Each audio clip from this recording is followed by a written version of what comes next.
I've been telling you guys for a while now about the media's disdain for the NFL.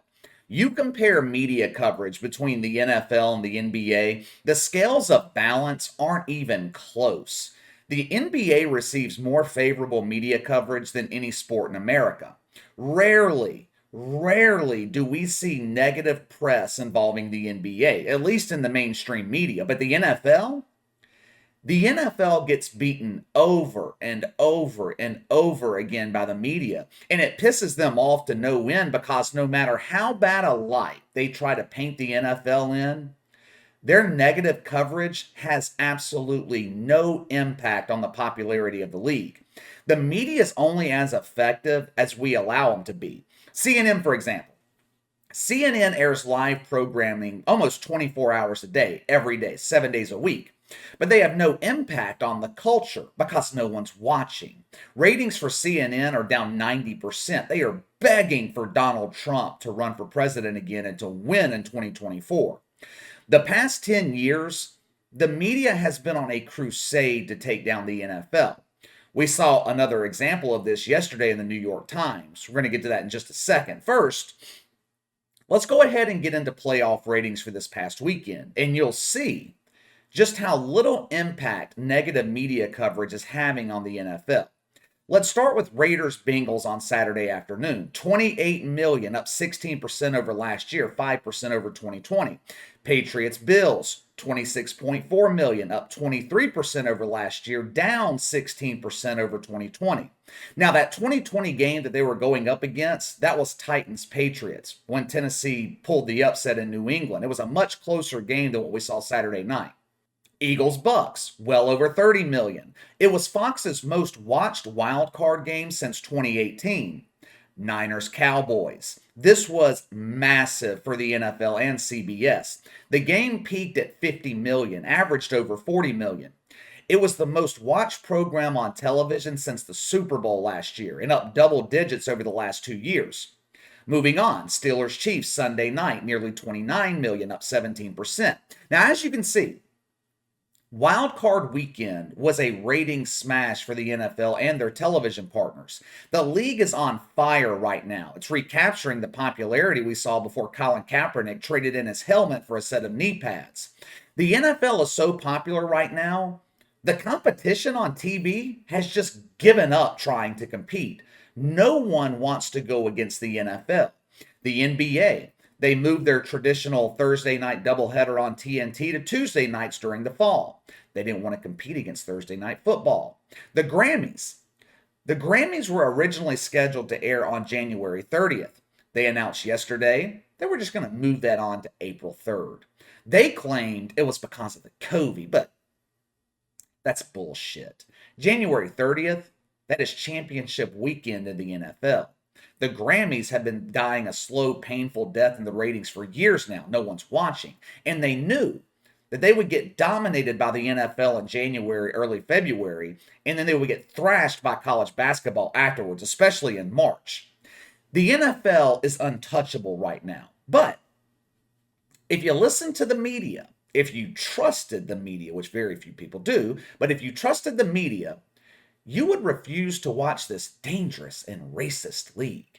The media so badly wants the NBA to be the most popular league in the country. A few years ago, ESPN claimed within 5 years, the NBA was going to overtake the NFL in the ratings. Since that time, NBA ratings have dropped to record lows, while NFL ratings are setting 5-year record highs. Think about the stories that the media was pushing heading into Wild Card Weekend. What was the main narrative? What was the main narrative that was being pushed about the NFL late last week? The NFL only has one black head coach. The league is clearly racist. It is the same tired narrative that we have been hearing for years now. Never mind the fact there are 7 head coaching vacancies right now in the NFL, half of which are expected to be filled by black coaches. ESPN didn't want you to hear that part of the story. They only pushed the narrative that fit the agenda. There's only one black head coach in the NFL, so the league and its conservative white owners are clearly racist. Kurt Streeter writes a weekly sports column for the New York Times. According to his bio, Mr. Streeter has a particular interest in the connection between sports and broader society, especially regarding issues of race, gender, and social justice. In other words, Kurt Streeter is a social justice warrior. He penned a column yesterday for the Times asking why America continues to watch the NFL. After all, the league is so racist, it's dangerous. It doesn't care about the health and well being of its players.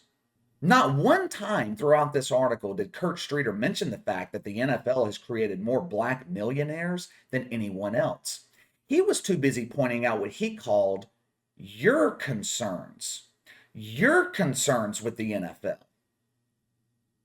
My concerns, our concerns.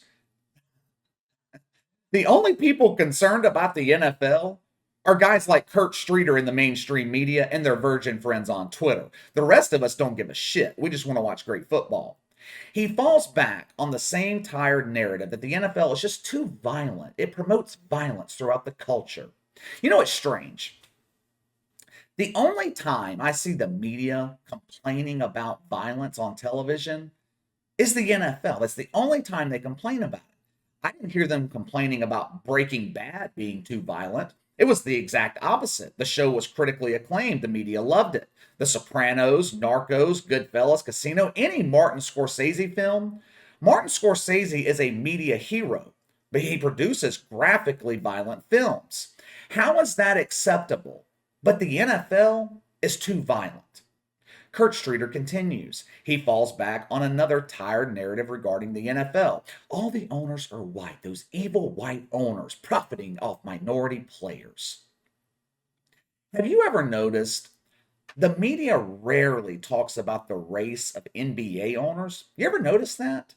Have you ever wondered why? They spend a lot of time disparaging NFL owners as evil conservative white men. Of 32 teams in the NFL, one team is owned by someone non-white, Shad Khan, Jacksonville Jaguars.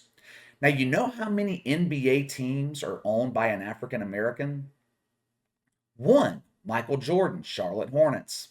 NBA ownership is overwhelmingly white. But they don't mention NBA owners and the lack of diversity in ownership because the narrative has nothing to do with race. They want you to think that when it comes to the NFL, but it has nothing to do with race. It has everything to do with politics. NBA owners, they are viewed by the media as being on the side of the agenda. Mark Cuban, Mark Lazary in Milwaukee, who supported his players boycotting the playoffs 2 years ago. NBA owners have allowed the league to bend to the wishes of woke Twitter. Now, contrast that with NFL owners who have actively fought against it. They put an end to kneeling for the national anthem. They pretend to be woke. They do just enough to appease the media, but behind closed doors, the NFL wants nothing to do with the bullshit, and the media knows it. Kurt Streeter then claims the NFL mishandled its response to the COVID.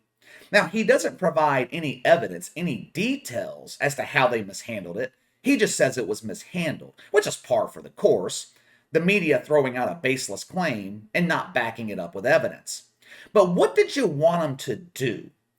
The NFL did the only thing they could do. They learned to live with the COVID. It's the same exact thing the NBA did in December when the league was ravaged by positive tests. No deaths, no hospitalizations, positive tests.